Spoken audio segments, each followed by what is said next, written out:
Only a month remains, and you can almost feel the pressure building around Jaron Boots Ennis. Because this isn't one of those fights where showing up is enough.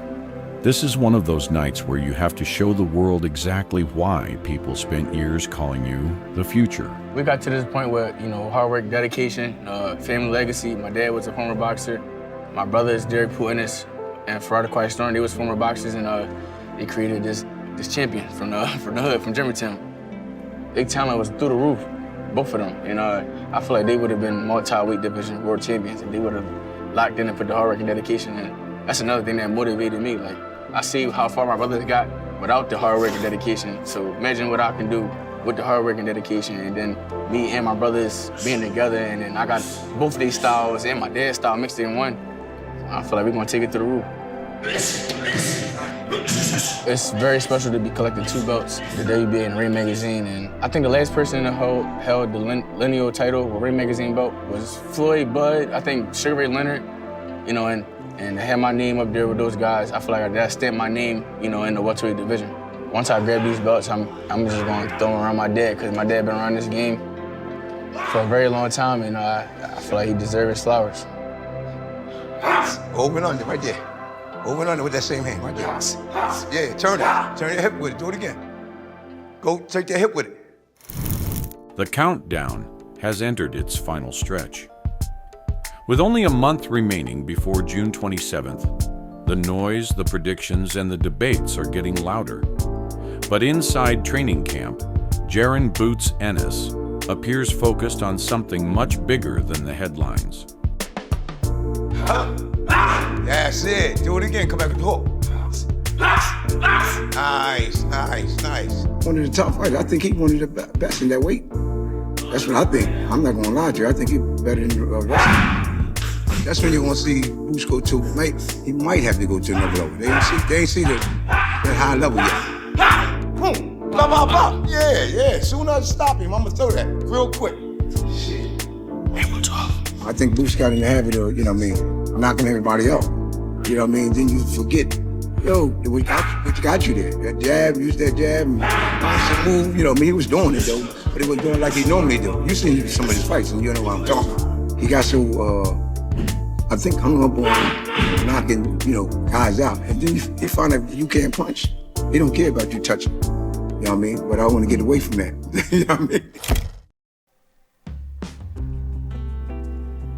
Hey, what's up? Break time. Late night run. This isn't just another fight. It feels like a moment that could define the next chapter of his career. For years, boxing fans, analysts, and fellow fighters have talked about Boots as a future pound-for-pound star, a special talent capable of dominating multiple divisions. I always said that I wanted to be undisputed champ, at the welterweight division, and I feel like I can't leave without fighting for a world title. Even though I'm the IBF champ, I never fought for the world title. It was given to me. I feel like I just had to overcome a lot of things and just be patient, just be patient, and my time will come, and my time is here, and I'm going, make all of it. I mean, when you Jaron Boots Ennis, they criticize everything I do. It don't matter. It don't matter what I do. I can go the distance and beat a guy 12-0. Oh, he should have knocked him out. When I knock somebody out, oh, we don't know if he got a chin. They say I get hit too much. I get hit a couple times. Like, it's with me, it don't matter. I feel like they always gonna find something to pick at, and at the end of the day, I do this for me, and I know I'm the best in the world, and I'm just gonna continue to keep proving it. The problem is that hype creates expectations, and expectations eventually demand proof. That's why the showdown with Xander Zayas carries so much weight. Ennis isn't being asked to simply win. He's being asked to prove that everything people have said about him is true.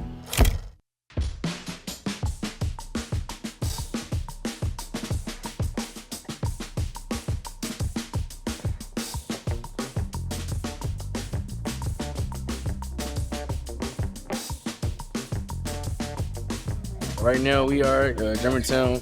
This is Ashby Street. It's my grandma's house right here. And yeah, that's where I'm from.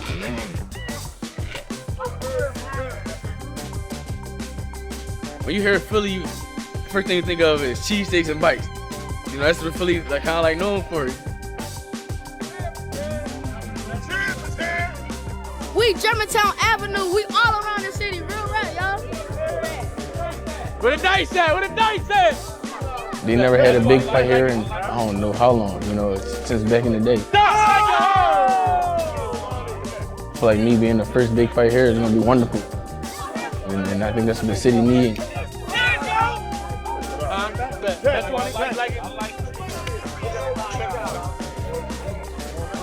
I remember Boots was like 8 years old. I used to give him dollars and fives to throw jabs. Can't nobody beat him. Nobody. A block behind him. How's it feel to be like recognized in the city like that? I feel great. You know, it's a blessing. You know, I feel like, you know, it's everything I, you know, imagined. He's being asked to show exactly why so many people have spent years calling him one of the most gifted fighters in the sport. The move to 154 pounds only adds another layer to the story. Instead of draining himself to make welterweight, Boots now has the opportunity to operate at a weight where many believe his physical gifts can be maximized. Well, easy run. Not even real hard. Got my brothers here. Derek Ennis, former, Pennsylvania State USBA middleweight and junior middleweight. He was like number 2 and number 3, like in the IBF. Got Farad the Quiet Storm over there. 68, 168. You had the NABF, and what else? That was it. NABF. I think he was like number 3 in the WBC. Got Hitman Haven right there. He what you 14-0? 14-0. He fight April 5th. Got my nephew Carter. He 3-0. 3-0 amateur. You know, everybody getting right. You know. He'll be back in the ring soon. He should have been out here running with us, but we had him on a scooter. Working alongside his father and longtime trainer, Bozy Ennis, the goal appears clear. Bring the same speed, creativity, and explosiveness that made him a champion, while adding even more strength and power behind every punch.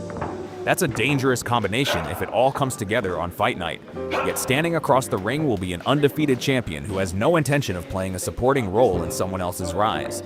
That's what makes this matchup so compelling. Boots is chasing validation. Zayas is protecting everything he has built. 1 month from now, all the talk about potential, hype, and future greatness will finally meet reality under the bright lights of Barclays Center. And if the version of Ennis emerging from camp is as sharp as the reports suggest, boxing may be about to witness the performance many have been waiting years to see.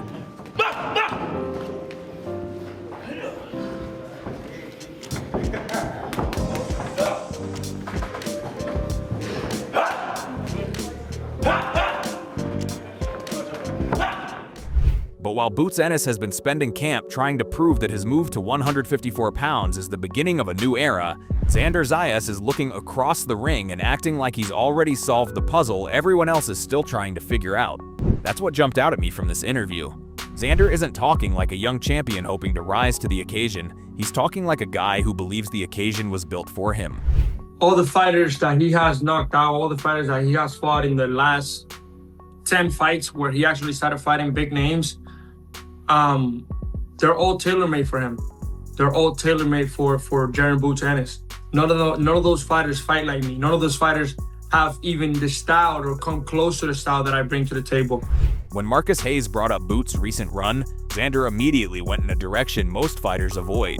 He basically said, yeah, the performances were impressive, but look at who he was fighting. That's a bold argument because Boots has been turning opponents into highlight reels for years. Yet Zayas keeps coming back to the idea that styles matter. And honestly, whether you agree or disagree, he's making people think. He's looking at Ennis's resume and seeing patterns where others see dominance. Then he takes it a step further and starts talking about mentality, which is where things really got spicy. Xander practically turned the press conference into a psychology class, arguing that Boots needs validation from the people around him while he operates off self-belief alone. Now, is that true? We won't know until June 27th. I'm a boxer puncher. I know how to counter. I know how to use my speed. I know how to use my angles. I know how to use my jab. Most of these fighters, they just come forward fighters, shorter than him, skinnier than him, smaller than him. You guys saw the press conference. There's no advantage here. We're both the same height. I'm a bit taller than him, definitely bigger than him, and a fighter that is as athletic as he is. So he has never experienced something like this, and come June 27th, I will show it. But I will say this, that's not the kind of thing you say unless you're completely convinced of your own game plan. What made me laugh was how calm Zayas stayed when discussing all the jokes, the trolling, and the back and forth. Boots was throwing comments like a guy trying to win the crowd. Xander kept responding like a student who already saw the answer key. Maybe that's confidence, maybe that's strategy, maybe it's both. Meanwhile, the real danger is that every time people start doubting Xander, he seems to get more comfortable. Boots believes he's entering a division he can dominate. Xander believes he's about to expose assumptions that have followed Boots for years. One man sees a future pound-for-pound king.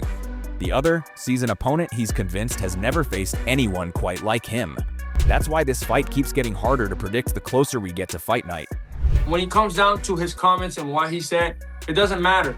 In there, June 27th, he will feel and he will understand why he will be chasing shadow. And what does that uncomfortable Jaron Ennis look like? You said that you're going to make him uncomfortable. What is that? What does the 27th Jaron Ennis look like? You'll see. He just won't have an answer. His team won't have an answer. And when he doesn't have an answer or his team doesn't have an answer, he won't know what to do. And he will look and feel uncomfortable. You'll see. And that's where Tim Bradley's perspective crashes into the conversation like a completely different weather system, because while Xander Zayas has spent weeks explaining why he believes Boots Ennis hasn't faced anyone quite like him, Tim is looking at the matchup and basically saying, I respect the confidence, but do you realize what you're waking up? That's what makes his breakdown so fascinating. He isn't dismissing Xander at all. In fact, Bradley goes out of his way to praise the young champion's maturity, boxing IQ, and willingness to chase the toughest fights available. You can hear the respect in every sentence. But then the other side of Tim Bradley shows up, the fighter side, the guy who's been under those lights, the guy who understands what happens when elite talent finally gets the challenge it's been asking for. Bradley keeps coming back to the same idea. Great fighters don't always reveal their best version against average opposition. Sometimes they need a threat standing across from them. That's where things get dangerous. Because while Xander sees weaknesses, tendencies, and openings, Tim sees a version of Boots that may become even sharper once the stakes rise. But I feel like from a talent standpoint, and he is talented as well. Xander has a really boxing high IQ. He does. And you can tell not only in the ring, but you can tell outside, even when he does commentary. You know, he's an extremely smart kid. Or young man, I should say. But at 23, 2 belts, and you want to face that guy? I'm like, man, what? I actually laughed when Bradley started comparing the two styles because he described Xander like the polished honor roll student who always has the right answer, while Boots is the gifted artist who somehow turns chaos into something brilliant. One fighter solves equations, the other changes the math halfway through the test. Yet what makes this fight special is that neither approach feels wrong. Bradley even admits Xander is fearless, and that's impossible to ignore. Plenty of fighters talk about wanting the biggest names. Very few volunteer for them while holding championship belts and still only being 23 years old. At the same time, Tim isn't buying every bit of the hype floating around Boots either. He gives him credit, but he also reminds everyone that fundamentals still matter, precision still matters, and athleticism alone doesn't make you Roy Jones Jr. That's why this matchup keeps pulling people in. Xander believes he's ready to shock the world. Boots believes he's about to prove the world was right about him all along. And when both men are that convinced, somebody's reality is about to get tested in a very serious way. But when you look at Boots and his style and his skill set, and you look at Xander, you go, okay, now that's a clean ass style. You look over here, you go, now that shit looks special. You know, like that's best. You know what I mean? Like, this dude is doing it from both sides. You know, like, he got fast hands, he hits hard. Like, yeah, that looks good. Hey, he can fight. Right. Yeah, Xander, he can fight. Yo, he look good. Hey, you know, yo, he learning, he getting better. Oh, he's technical. You know, and so that's what I see when I look at both these guys. And that's where Tim Bradley's take starts colliding headfirst with what Okoye sees, because Tim spent a lot of time talking about mentality, maturity, talent, and whether Xander Zayas is ready for a moment this big, while Okoye skips all the motivational posters and goes straight into the film room with a flashlight and a magnifying glass. What caught my attention immediately is that he isn't arguing that Xander lacks skill. Quite the opposite. He actually gives Zayas credit for the movement, the combinations, the boxing IQ, and the confidence that has carried him to the top. The problem, according to Okoye, is that confidence can sometimes trick a fighter into walking toward the exact kind of fight he shouldn't be having. That's where things get interesting. Xander keeps telling everyone he's not like the other opponents Boots has faced, and honestly, he's right. But Okoye flips the question around as Crowley and asks something equally uncomfortable. What if Boots isn't like any opponent Xander has faced either? That's a dangerous conversation.